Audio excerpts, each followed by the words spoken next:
ఏమిటంటే నేను ఎప్పుడైనా పిల్లలకి చెప్పడానికి వెడితే నన్ను నేను వాళ్ళ మేనమామగా ఊహించుకుని పెడతాను. ఒక మేనమామకి ఏముంటుంది? సహజమైనటువంటి ప్రేమ.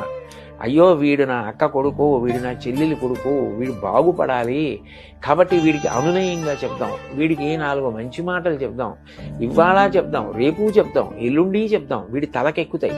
ఇప్పుడు వీడి తప్పు చేయకపోయినా రేపట్లాంటి తప్పు చెయ్యకుండా వీడిని నిగ్రహిస్తాయి. కాబట్టి నేను కనపడ్డప్పుడల్లా వీడికో 4 మంచి మాటలు చెప్తూ ఉండాలి అని ఎవరికి ఉంటుంది? మేనమామల ముద్దు మీలైన ముద్దు అని లోకంలో సామెత. మేనమామకి అది సహజమైన ప్రేమ. అది ఆ ప్రేమ ఏం చేస్తుందంటే చెప్పేటప్పుడు బరువు తెలియనివ్వదు. వాడు వృద్ధిలోకి రావాలన్న ప్రేమ, చెప్పాలన్న తృష్ణ పెంచుతుంది. నన్ను నేను మేనమామగా భావించుకోవడంలో ఇన్నిసార్లు నేను